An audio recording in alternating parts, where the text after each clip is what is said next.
Hello everyone, আসসালামু আলাইকুম। It's আদি ফ্রম আদিস কুকিং চ্যানেল। কেমন আছেন আপনারা সবাই? আমি আলহামদুলিল্লাহ খুব ভালো আছি। তো আজকে আপনাদের সাথে আমি একটা কথা শেয়ার করি। আমার ভয়েস কখনো ক্লিয়ারলি আপনারা শুনতে পাবেন না, পাবেন হয়তোবা পরে কখনো, আপাতত দিতে পারতেছি না। তার কারণ হচ্ছে আমি থাকি জয়েন্ট ফ্যামিলিতে। আমাদের বাসায় ফ্যামিলি মেম্বার্স অনেক, তার থেকেও বেশি বাচ্চা কাচ্চা অনেক বেশি, যার কারণে বাসার ভিতরে ভয়েস দেওয়া তো একেবারেই সম্ভব নয়।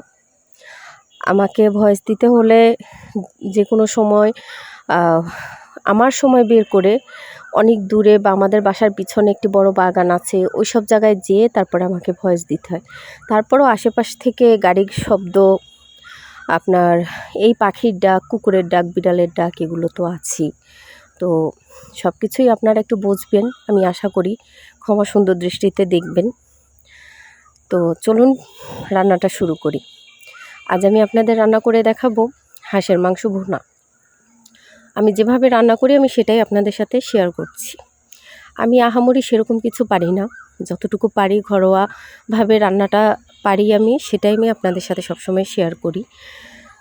তো এখানে আমি রসুন, জিরা, আদা, ধনিয়া বাটা এগুলো আমি প্রায় 1.5 টেবিল স্পুন করে দিয়ে দিয়েছি, যেহেতু আজকে আমি মাংসটা ভুনো করব। বড় বড় আলু কেটে আলু দিয়ে ভুনো করব। তো এই কারণে ভাবলাম মশলার পরিমাণটাই একটু বাড়িয়ে দিই। যখনই কোনো ভুনা রেসিপি হয়, যেমন মাংস ভুনা, তখন আমার মনে হয় মশলার পরিমাণটা সবাই একটু বাড়িয়ে দেয়।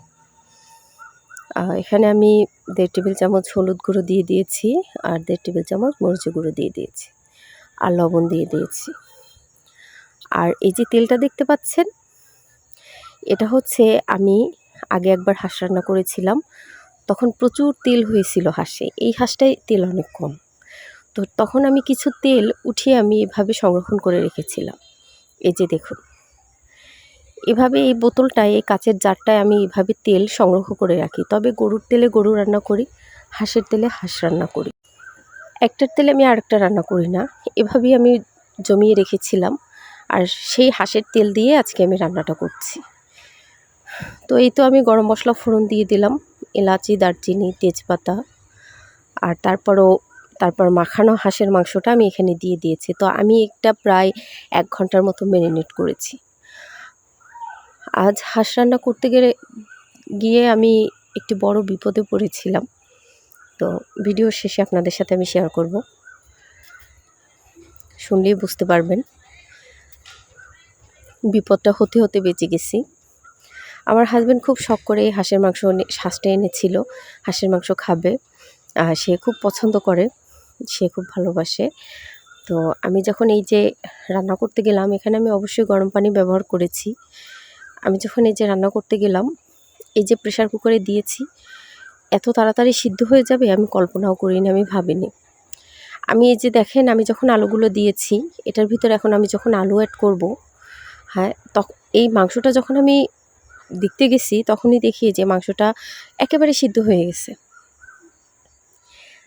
এটার ভিতরে আমি আলু দিয়ে দিলাম, কিন্তু পরক্ষণে আমার মনে হলো অফ ক্যামেরা যে এখন যদি আমার এই আলুটা সিদ্ধ হতে প্রায় 3 থেকে 4টা সিটি লাগবে আমার এই প্রেশার কুকারে।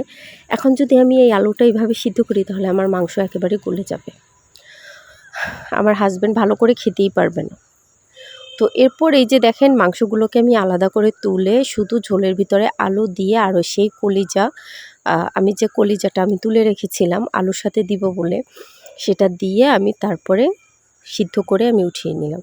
একবার মনে হয়েছিল যে আলু দিবই না, তারপর আবার ভাবলাম আমার বাচ্চারা মাংসের আলু খুব পছন্দ করে, তো আলু দিয়ে দিলাম। এই যে দেখেন, মাংসটা যে একেবারে গোটা গোটা রয়েছে, এই জন্য আলহামদুলিল্লাহ। আমি ভেবেছিলাম হয়তো একেবারে খুলে টুলে একাকার হয়ে যাবে। আমার রান্না কিন্তু প্রায় শেষে কাঁচামরিচ ও গরম মশলা দিয়ে দিলাম। এই যে ভিডিওটি যদি আপনাদের ভালো লেগে থাকে, অবশ্যই লাইক, কমেন্ট, শেয়ার করে দিবেন। যদি ইউটিউব থেকে দেখে থাকেন, তাহলে চ্যানেলটি সাবস্ক্রাইব করে পাশে, আর ফেসবুক থেকে দেখে থাকলে অবশ্যই চ্যানেলটিকে ফলো করে দিবেন। আল্লাহ হাফেজ।